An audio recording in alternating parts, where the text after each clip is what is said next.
오늘 이제 세 번째 우리 성경 읽기 부류가 되어지는 시가서 말씀 좀 서론적인 부분들을 오늘 좀 말씀을 같이 나누려고 합니다. 먼저 시가서 이야기를 시작하기 전에 이제 8월 1일부터 31일까지 딱 날짜를 못을 박아서 정했습니다. 한 달 동안은 우리 예일교회 전교인 릴레이 기도하는 기도 운동하는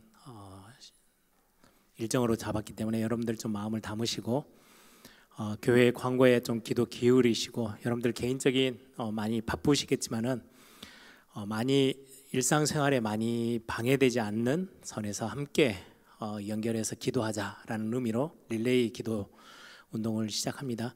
그래서 방법은 두 가지입니다. 우리 영상 같이 함께 우리 YBS 참석하시는 분들도 이해하시고 또 이제 주일부터 여러분들에게 계속해서 광고되어지고 또 같이 함께 동참하는 그 부분들 여러분들이 좀 도와주시고 했으면 좋겠어요. 첫 번째는 한 주간씩 교회 게시판에 부착을 할 겁니다. 그래서 금식 기도하는 거는 많이 하실 필요 없고요. 한 주에 제일 많이 하신 분들은 한 주에 한 끼 정도, 뭐 어렵지 않죠. 매일 한 끼가 아니고 한 주에 한 끼 정도. 나는 조금 더 욕심을 내서 많이 해야 되겠다. 뭐 이러신 분들이야 뭐 어떻게든 한계는 없습니다. 그런데 하루에 한 끼 정도, 한 주에 한 끼 정도. 우리 성도님들이 다 같이 릴레이로 끊이지 않고 같이 기도하는 것들을 목적으로 삼고 있고요. 나는 한 주에 한 번 이렇게 하는 것도 되게 좀 쉽지 않다. 내 일정이 여러분들 일하시는 일정들이 있을 거 아니에요. 그래서 그런 분들은 한 달에 한 번이든 두 주에 한 번이든 여러분들이 기도에 같이 함께 동참한다는 의미로 함께 해 주셨으면 좋겠고요. 그래서 나는 이때 금식하며 기도 카드들이 나올 거니까요. 그 카드를 가지고 읽기만 해도 여러분들 기도가 되는 겁니다. 그래서 5분이든 10분이든 내가 함께 그 시간 함께 하나님 앞에 좀 기도해야 되겠다. 교회 건축을 두고 또 다음 세대 우리 여름 사역들을 두고 기도해야 되겠다. 여러분들이 좀 마음을 두시고 거기에 여러분들이 하고자 하는 그 자리에 스티커를 붙이시면 되는데요. 일부러 권역에서 조금 챙겨달라고 하는 의미로 권역별로 했어요. 그래서 렘넌트들도 같이 자기 권역들을 찾아서 자기가 사는 지역들 그 권역 앞에서 같이 함께 하도록 할 거고요. 이제 하나는 따로 표를 하나 더 만들어서 우리 예배당 교회에 나와서 함께 기도하는 시간들 그것도 릴레이로 이렇게 같이 하게 될 겁니다. 그래서 오전, 낮, 그다음에 저녁 시간들을 이렇게 활용해서 하는데요. 시간을 뭐 이렇게 타이틀을 붙이기는 1시간 이렇게 했는데 1시간 내내 여기서 머물다 가시는 게 아니고 뭐 30분이든 20분이든 길게 뭐 1시간이든 예배당 건축을 놓고 예배당에 직접 나오셔서 기도해 주실 수 있는 분들은 그것도 한 주 단위로 끊어서 같이 스티커를 붙여가면서 어떻게 우리가 지금 릴레이로 같이 이렇게 가고 있구나. 그 중에 내가 한 타임을 내가 기도하는 자리를 메꿔야 되겠다. 이런 의미로 같이 함께 하는 시간들로 갖겠습니다. 제가 어제는 대구의 은혜교회에서 잠깐 이렇게 부탁을 하셔서 중직자 수련회를 하더라고요. 여름 전체 사역들을 두고 또 교회 중요한 현장들을 두고 사역하는 데 가서 이제 메시지를 좀 전달하고 왔는데요. 여름에 많은 사역들 또 교회 안에 있는 여러 가지 기도의 제목들을 가지고 이런저런 모양으로 많은 교회들이 기도하고 있구나라는 것들을 좀 확인하게 됐어요. 우리 예일교회는 8월 한 달 길지 않게 뭐 특별 새벽기도도 할 수도 있고 여러 가지 모양으로 기도할 수 있는데 우리는 릴레이 기도로 해서 금식하며 그래서 너무 많은 시간들을 뭐 금식하는 게 대단한 게 아니고요. 그래서 지난주 잠깐 말씀드린 것처럼 나는 금식하는 게 너무 힘들어요. 네, 아침에 일어나서 막 바쁘다 보면은 아침 이렇게 굶고 넘어갈 때가 많죠. 나는 그러면 아침이라도 해야 되겠다. 이렇게 하시는 분들도 충분히 가능합니다. 그래서 여러분들이 무리되지 않는 선에서 그럼에도 불구하고 좀 시간을 정하고 목적성을 좀 두고 같이 함께 교회가 전교회 성도님들이 함께 할 수 있는 그런 기도의 축복들을 한번 누렸으면 좋겠고요.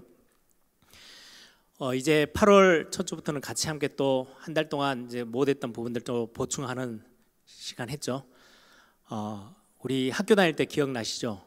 수업을 다 우리가 다 채워야 되는데 잘 안 되어지면 이제 보충 수업 이렇게 했던 것처럼 7월 한 달 동안은 성경 읽기 조금 이렇게 놓쳤던 것들, 바빠서 이렇게 못했던 것들을 채워나가는 한 달 동안의 시간으로 삼았고요.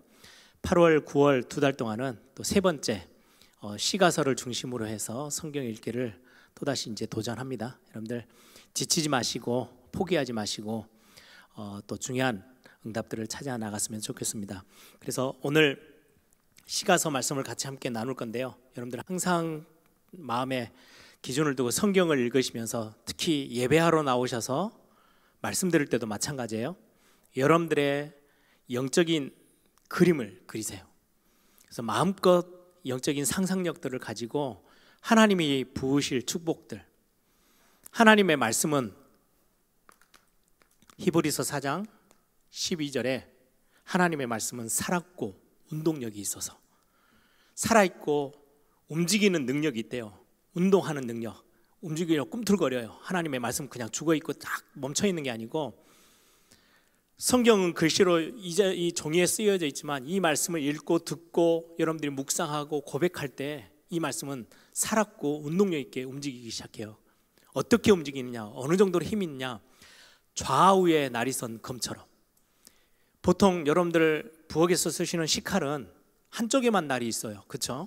근데 예전에 오랜 역사 속에 뭐 중세 시대 때나 이럴 때 보면요, 딱 기사들이 칼을 쫙 끄집어내면 오른쪽 왼쪽 양쪽 다 날이 다 서 있어요. 그럼 뭐 아무데나 휘두르면은 그 칼이 굉장히 위험하게 사람들을 이렇게 딱 싸울 때 굉장히 힘있게 쓰일 수 있죠. 그런 것처럼 하나님의 말씀은 살았고 운동력이 있어서 좌우에 날이 서 있는 검처럼 우리의 혼과 영과 관절과 골수, 우리 육신까지, 우리의 마음 생각뿐만 아니라 영적인 것까지 모든 것을 찔러 쪼개고 우리를 치유하고 고치고 거기에 하나님의 역사들이 임재할 수 있는 굉장히 중요한 게 말씀이다라고 성경은 분명히 우리에게 말씀하고 있어요.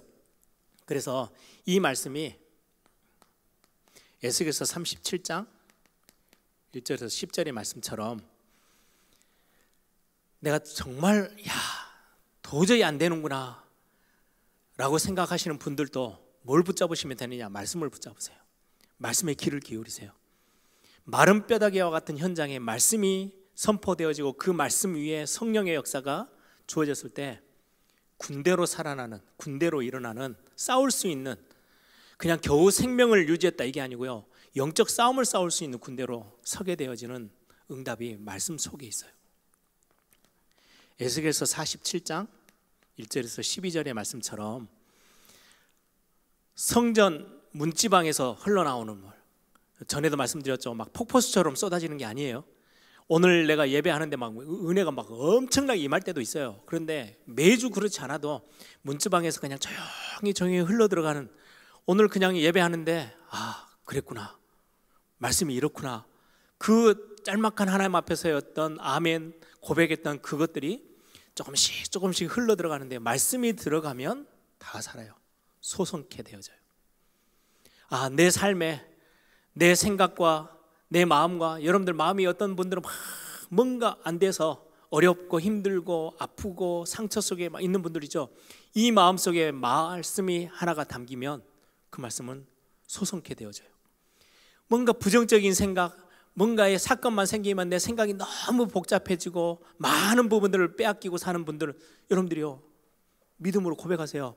아니야, 오늘 내가 말씀 읽는 시간에, 말씀 듣는 시간에, 말씀을 고백하고 묵상하는 시간에 이 말씀이 내 생각을 완전히 소성케 할 거야. 완전히 나를 살아나게 할 거야. 그래서 내 삶에 어마어마한 성령의 열매들이 맺히도록 하나님 나를 다시금 회복시키실 거야.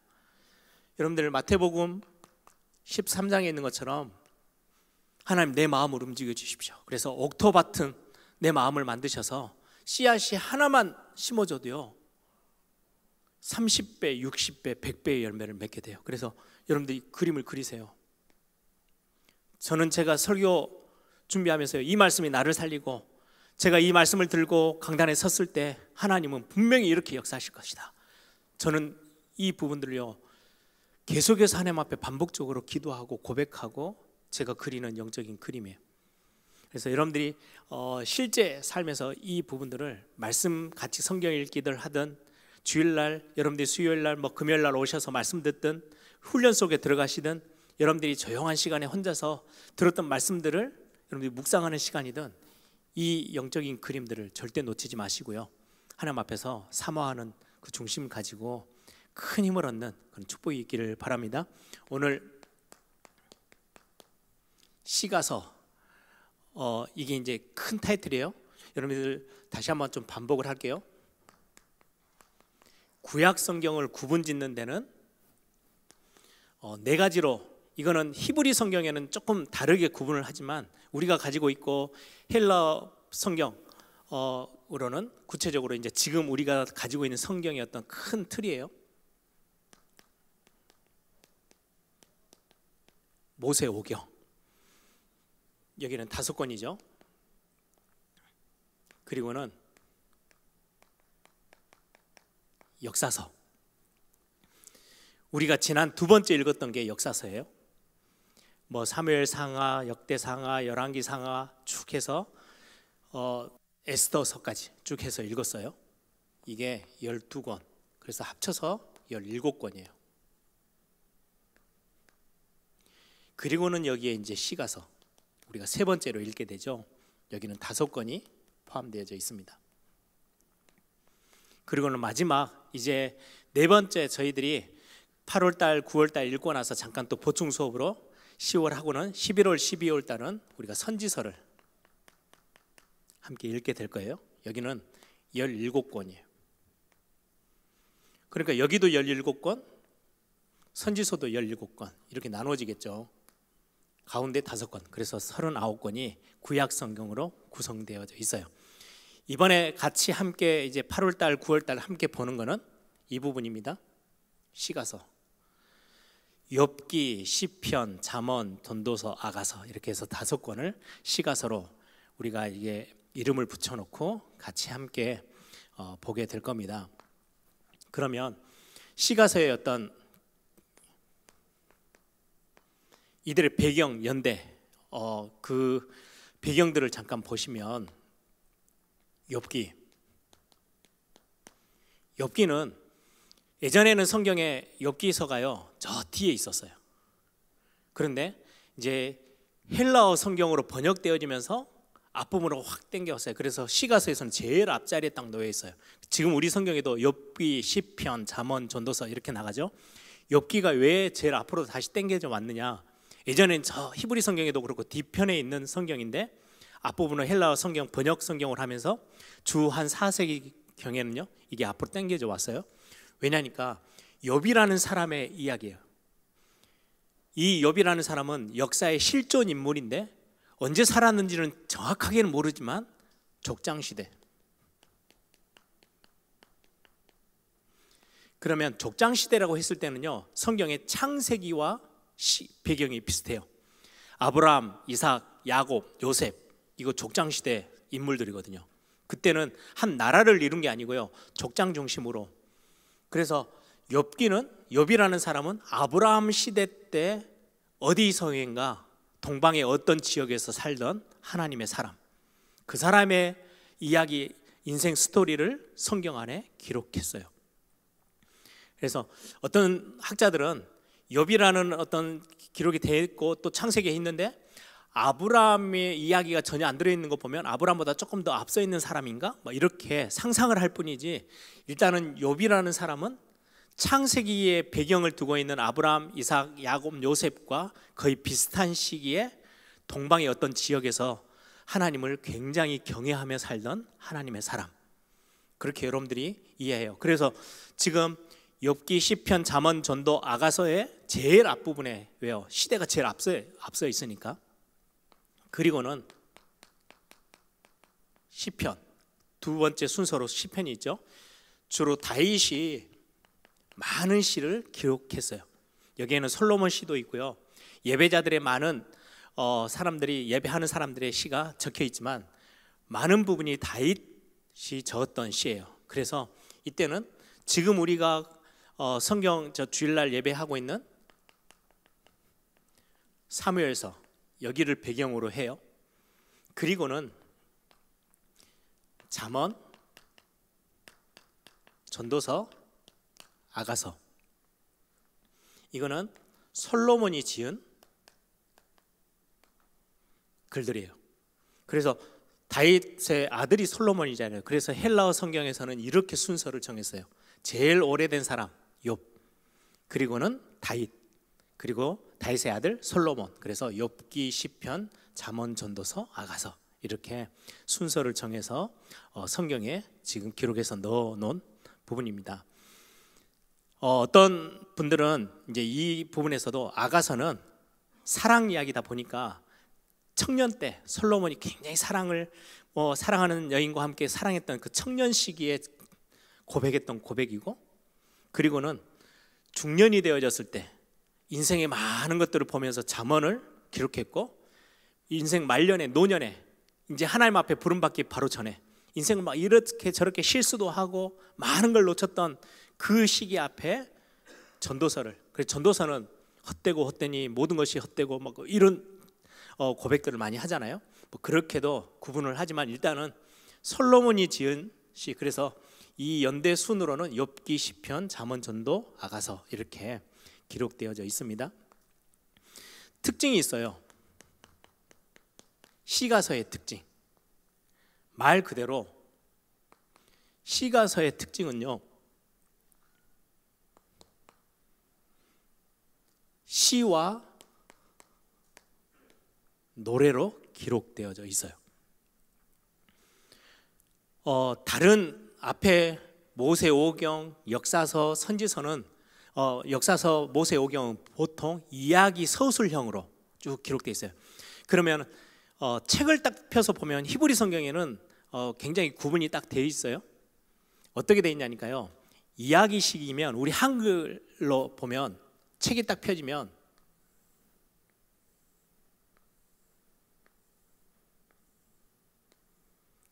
앞뒤가 꽉 차죠. 왜요? 이야기식으로 쭉 적어 나가니까. 근데 시는 이렇게 안 써져요. 어떻게 써져요? 어떨 때는 짧고 길고,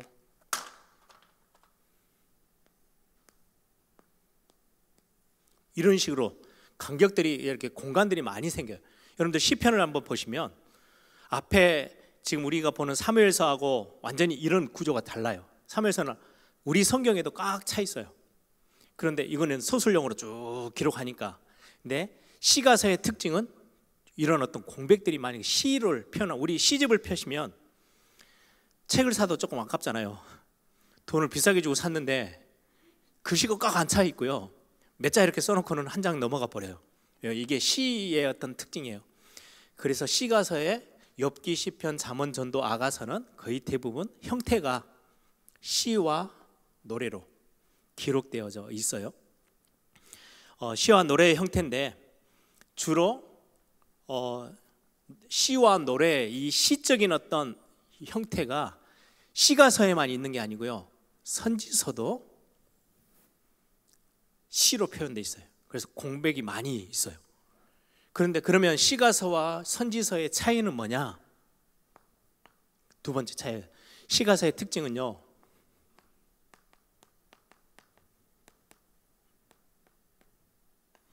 역사적 배경을, 철저히 역사적 배경을 가지고 있지는 않아요. 역사의 어떤 배경이 있어요. 솔로몬이, 다윗이 광야에서 쫓길 때 뭐 이런 어떤 배경들이 좀 있어요. 시편 몇 편은 바벨론의 포로로 잡혀 있을 때 뭐 이런 몇 개의 어떤 배경이 있긴 있지만, 선지서는 철저히 역사적인 어떤 사실과 연결이 돼 있어요. 그래서 시적인 표현이긴 한데 선지서는 역사와 아주 밀접하게 연결되어지면서 쓰여져요. 이사야서, 다니엘서, 에레미야서, 이런 거는 전부 다 역사의 철저히 배경 속에서 그 선지자가 그 역사 속에서 활동을 하는 거잖아요. 그런데 시가서의 특징은요, 시편을 보면 이게 언제 써였는지 잘 몰라요. 역사하고 관계없이요. 역사도 왔다 갔다. 어떨 때는 저 옛날 것들이 앞에 기록되어 있기도 하고, 그래서 역사와 히스토리, 역사와 크게 연관이 없이 기록되어져 있는 게 시가서의 특징이기도 합니다.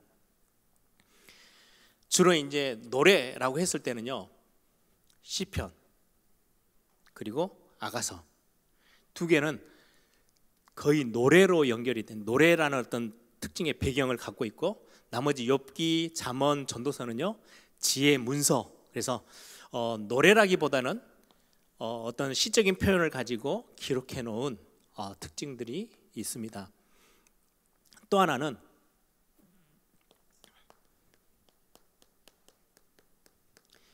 시가서의 특징은요 조금 개인에게 더 집중해요. 개인에게 초점을 더 맞추고 있어요. 예를 들면 우리가 지금 보고 있는 사무엘서, 사무엘이 나오고 엘리 제사장 나오고 뭐 다윗도 나오고 다 나오지만, 한나도 나오지만 딱 개인을 국한해서 쓰여진 건 아니에요. 한 나라, 하나님이 택하신 하나님의 백성들, 하나님의 교회들, 이렇게 큰 공동체와 연결되어져서 가요. 사사시대 때도 사사들이 다 있지만 그 사사가 그냥 단순히 한 사람의 어떤 특징이 아니고 큰 시대의 어떤 배경 속에. 근데 욥기는 아니죠. 딱 한 사람에게 집중해요. 시편도, 시편 하나도 다윗이 지었으면 다윗의 딱 감정과 다윗의 현실과 다윗의 상황과 다윗이 경험하고 있는 문제와 어려움, 여기에 좀 많이 집중되어 있어요. 그래서 시가서의 특징은 공동체나 국가나 뭐 이렇게 큰 그림이 아니고 많은 부분 개인과 연결돼 있어요. 그러면 시가서는 반대로 개인의 초점이 맞추다 보니까요, 개인이 느꼈던 감성들, 감정들, 어려웠던 것들이요 드러나 있다 보니까 해석하는 데는 조금 어려워요. 왜요? 제가 다윗이 돼 봐야 느껴지는 거잖아요. 그래서 해석은 이렇게도 저렇게도 방향들이 여러 방향에서 쳐다볼 수 있어요. 딱 야, 다윗이 정말 슬프구나 이렇게 느낄 수도 있는데, 반대쪽에서 보면 슬픈 게 아니고 외로움이야. 그러면 그거에 따라서 해석하는 그 글을, 똑같은 글을 읽는데도 조금 달라요. 여러분들 시집을 딱 펴서 보면 해석이 비슷해서 똑같아요? 안 그래요. 수필집은 읽으면 거의 대부분 비슷한 감정을 다 느껴요. 근데 시는요 내 상태에 따라서 시가 다 다르게 느껴져 와요. 해석이 다르게 돼요.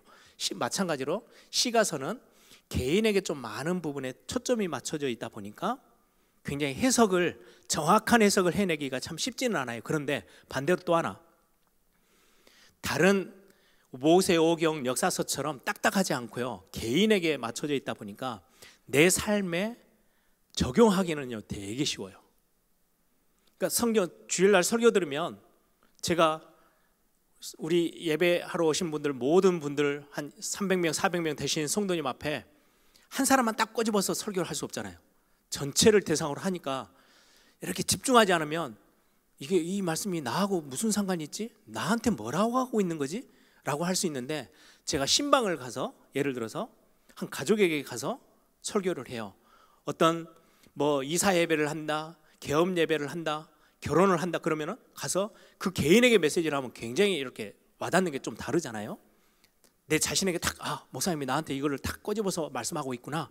우리 지금 내가 하고 있는 직장 산업에 이 말씀을 주시는 거 이렇게 이해가 되는데, 주일날 설교를 들으면 이게 내가 이 메시지 중에 내 가정에, 내 개인에게 뭘 적용할까? 좀 두리뭉실할 수 있는데, 시가서는 개인적인 부분이 많이 언급되다 보니까요, 다윗이 굉장히 막 슬퍼서 울면서 고백했던 거, 어떨 때는 막 탄식하며 고백했던 거, 이런 글을 보면요 나하고 많은 부분이 가까워요.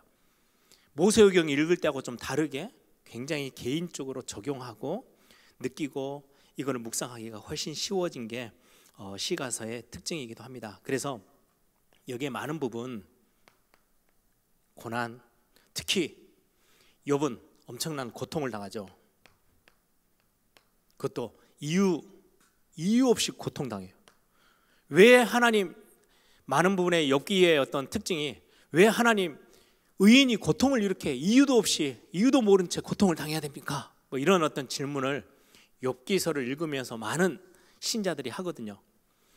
인간의 실제 당하는 고난, 고통, 슬픔, 아픔, 외로움, 이런 부분들이 많이 기록되어져 있어요. 관계 속에서 오는 문제들,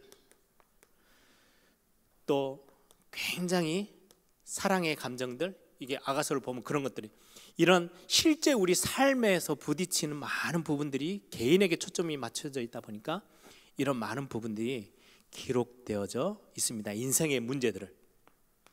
또 하나의 특징은요, 말씀은 하나님이 우리에게 계시하는 건게요, 근데 계시의 방식이 다른 성경들하고 조금 달라요.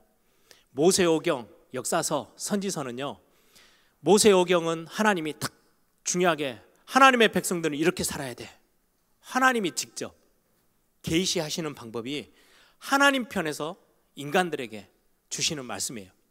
역사서도 하나님과의 관계 속에서 하나님이 굉장히 어떨 때는요, 나를 존중하는 자는 내가 존중하고 나를 멸시하는 자는 나도 멸시할 거, 이렇게 하나님이 직접 인간들에게 말씀하시는, 선지서는 이 하나님의 말씀을 가지고 선지자들을 보내서 하나님이 뭘 원하시는가, 하나님의 지금 어떤 중심과 마음을 갖고 계시는지를 하나님의 백성들에게 막 알리는, 그래서 위에서부터 하나님이 인간들에게 말씀하시는 방식으로 계시의 방식을 택해놨어요. 그런데 시가서는 달라요. 인간으로부터 시작해서 하나님께 가는 거예요. 시편에 내가 무엇이 간데 내 영혼아 어찌하여 나를 불안하고 어찌하여 나는 두려워 떨고 있느냐, 내 고백들을 중심으로 해서 하나님을 찾아가는, 그래서 내 삶이 바탕이 되어지고 내 삶이 배경이 되어져서 하나님께 하는 고백들이 굉장히 이 계시의 방식이 시가서만큼은 좀 특징이 있게끔 다뤄지고 있습니다. 그래서 시가서의 어떤 계시 방법은요, 질문해요. 욥기도 그렇죠. 친구들과 욥이 질문과 답을 해가면서 하나님이 뭘 원하시는지를 찾아내고요, 하나님께서 굉장히 중요한 어떤 은혜를 주신 것 앞에 하나님 앞에 감사의 고백도 하고 찬양의 고백도 하고 위로받음을 고백하고 응답받음을 고백하고, 이런 것들이 나의 고백을 통해서 우리가 성경을 읽는 저와 여러분이 하나님을 느끼는 거예요. 그래서 계시의 방법이 시가서는 조금 다른 성경들과 정반대의 어떤 모습들을 우리가 보게 됩니다. 그러면 조금 구체적으로 크게 더 구체적인 것들은 이제 하나씩 시편, 욥기 이렇게 해가면서 더 배우겠지만요, 욥기의 특징, 고난입니다. 그렇죠? 의인이 당하는 고난, 그런데 이 고난에 큰 손은 누가 쥐고 있는 거예요? 하나님의 손에 있어요. 하나님이 허락하신 거예요. 이유도 모르게 고난당하고 있는 것처럼 보이는데, 욥기의 첫 시작에 하나님이 사단이라는 존재가 하나님 앞에 찾아와서 내가 욥을 건드려도 되겠습니까? 하나님이 허락해 주셔요. 하나님의 엄청난 주권 기록되어 있어요. 그러면서 이 고난 속에서 하나님을 의지하는 걸 놓치지 않는 사람에게 반드시 하나님은 위로하시고 다시금 복을 주신다는 굉장히 중요한 성경의 욥기의 어떤 주제가 들어가 있습니다. 그래서 하나님의 백성이 당하는 고난, 그 뒤에 따라오는 위로와 복, 언제 이 복과 위로를 누릴 수 있는지를 성경은 욥기에는 기록하고 있는데요, 철저히 하나님의 주권을 인정하고 고백하는 욥에게 다시금 하나님의 완전 회복의 축복을 주시는 것들이 성경에 기록되어져 있죠. 시편은 이 하나님의 주권을 알고 하나님을 철저히 인정하고 의지하는 사람, 그게 복 있는 사람이에요. 그가 뭐 하는 거예요? 하나님께 경배하는 거예요. 예배. 이게 시편의 큰 흐름의 주제입니다. 그래서 시편은 중요하게 인생의 많은 체험, 경험,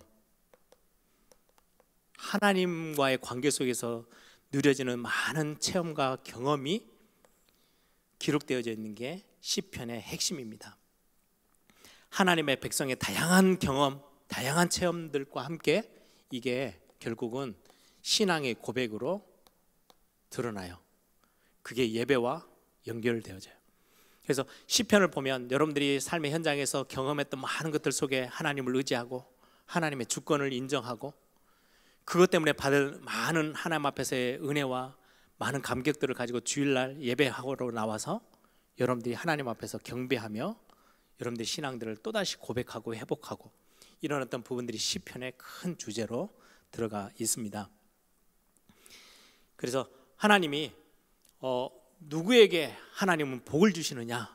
하나님을 경외하고 하나님을 인정하고 하나님을 의지하는 자에게 하나님을 복을 주신다. 그래서 하나님과의 관계가 굉장히 중요하게 들어있는 성경이 시편입니다.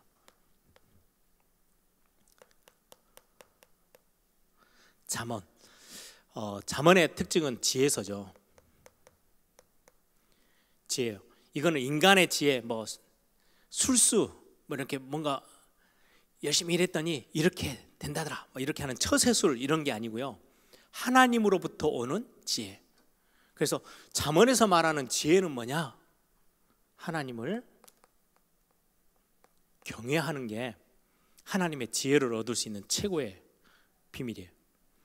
하나님을 경외하는 자에게 하나님은 뭐 세상이 따라올 수 없는, 세상을 능히 이길 수 있는 지혜를 부으시는 분이시다라는 게 잠언의 핵심입니다.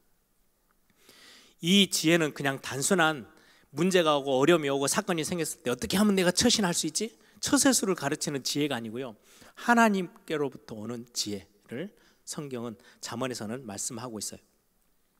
그래서 여기에서 굉장히 중요한 지혜의 실제 삶, 내가 그래서 잠언의 이제 중간부터 쭉 뒤에 보면 나중에도 자세히 설명드리겠지만은 내가 말을 함에 있어서 지혜로운 말은 무엇인가, 이제 그런 것들이 나와요. 하나님이 원하시는 지혜 있는 말, 내가 엄청난 분노가 막 솟아오를 때 그 분노를 어떻게 지혜롭게 처리할 건가, 이게 이제 잠언에 나오는 고백들이죠.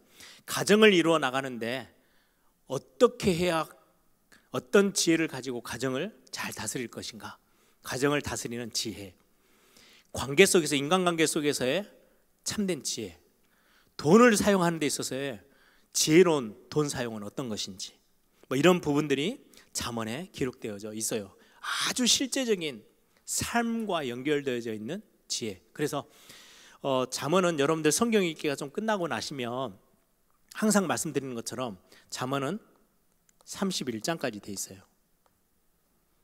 그래서 한 달에 우리가 30일, 31일이 한 달이잖아요. 그래서 잠언은 길지도 않아요. 예를 들면 오늘이 22일, 그럼 잠언 22장 읽으면 너무 좋아요. 날짜에 따라서 비어요. 혹시 이렇게 바빠가지고 여러분들을 한 일주일 훅 건너뛰었어요. 아, 오늘이 27일이지, 그럼 잠언 27장을 읽어보시는 거예요. 이게 반복되지만 여기는 엄청난 삶의 지혜, 하나님이 주시는 지혜가 거기 담겨 있어서 내가 말을 어떻게 해야 되는지, 돈을 사용함에 있어서 관계 속에서 내 안에서 막 뭔가가 막 분노가 치밀어 오를 때는 어떻게 지혜롭게 행동할 수 있는지, 하나님이 원하시는 건 어떤 모습인지, 이런 것들이 잠언서에 굉장히 잘 기록되어져서 우리에게 실제 지혜로운 삶의 실제를 보여주고 계시죠. 그래서 생명을 원하고 복을 받기를 원하는 사람들은 잠언서를 통해서 굉장한 지혜를, 하나님이 주신 지혜를 얻어야 해요. 전도서는 특징이, 주제가 허무. 이 허무라는 단어는요, 솔로몬이 많이 할 수 있는 고백인 것 같아요. 모든 걸 다 해볼 걸 다 해봤어요. 누릴 수 있는 거 다 누려봤는데 허무하구나. 그러면서 허무로 끝나는 게 아니고 진짜 인생의 참 가치가 무엇인지, 어디에 있는지, 하나님을, 창조자 하나님을 기억하는 거, 내 인생이 하나님 앞에 섰을 때 진짜 가치가 드러나는 거예요. 돈이 생긴다고 해서 내 가치가 주어지는 게 아니고요, 엄청난 많은 사람들을 사귀고 막 누리면서 살 때 내 가치가 깨달아지는 게 아니고 하나님 앞에 섰을 때 우리의 진정한 가치가 무엇인지를 발견할 수 있다는 게 전도서에서 말씀하는 굉장히 중요한 부분입니다. 그래서 하나님 앞에서 하나님의 백성이 지혜로운 삶을 살아감에 있어서의 우리의 참된 가치. 그래서 혹시 여러분들이 나 너무 내 자신 자체의 어떤 자존감도 떨어지고 막 이런 분들은요, 잠언 전도서를 읽으시면서요, 여러분들이 나라는 존재는 그냥 단순하게 세상 것에서 내 가치를 찾아내는 게 아니구나, 엄청 하나님이 보실 때는 귀한 존재구나, 여러분들이 전도서, 잠언서, 시편, 욥기를 보시면서 굉장히 중요한 답을 얻을 수 있습니다. 마지막으로 아가서. 아가서는 특징이 딱 한 단어예요. 사랑. 최고의 사랑. 어떤 사랑이에요? 하나님과 하나님의 백성들, 하나님의 자녀들, 저와 여러분이 하나님과의 사랑, 온전한 완전한 사랑이 무엇인지를 아주 인간의 사랑에 빗대어서 하나님의 사랑을 우리에게 나타내 보여주고 있어요. 솔로몬이 완전 여인을, 완전히 술람이 여인을 사랑하면서 그 감정 느꼈던 모든 것들을 기록했는데, 성경은 그걸 빗대서 하나님이 우리의 신랑이고 우리는 하나님의 사랑을 받는 신부다라고 성경은 보여주고 있어요. 한때는 아가서가 너무 인간적인 글로만 가득 차 있어서 이게 어떻게 성경이냐라고 표현하는데요, 하나님의 사랑은 그냥 단순히 굉장히 이렇게 수준이 있고 하나님이니까 하나님 수준에서 사랑, 이런 거 아니에요. 아주 말초신경까지 자극되어질 만큼 하나님의 사랑이 너무 실제적이고 저와 여러분을 너무 사실적으로 사랑한다는 게 아가서를 통해서 우리에게 표현하고 계십니다.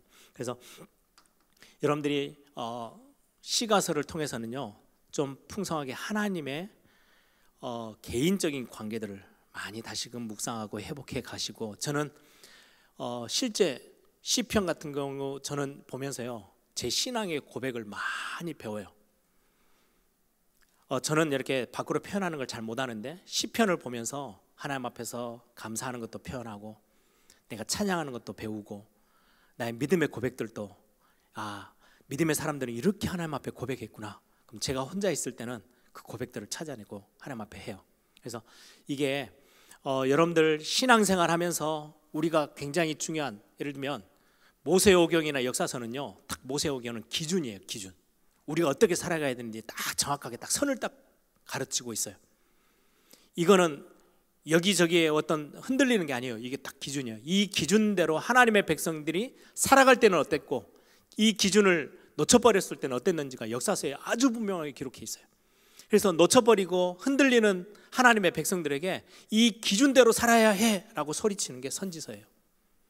그런데 시가서에서는 이 하나님과의 어떤 기준을 딱 정해놓고 너는 안 돼, 이게 아니고, 그 안에서 경험되어지는 수많은 삶의 모습들, 수많은 다양한 삶의 영역에서 부딪히는 감정까지 싹 다 하나님이 그걸 들으시고 보시고 거기에 위로해 주시고 응답해 주시고 질문하면 답해 주시고 하는 모든 부분들이 아주 풍성하게 기록되어져 있는 게 시가서입니다. 그래서 사실은 성경에 시가서가 없다면 굉장히 우리는 무섭고 떨림으로 하나님을 바라볼 수밖에 없을 것 같아요.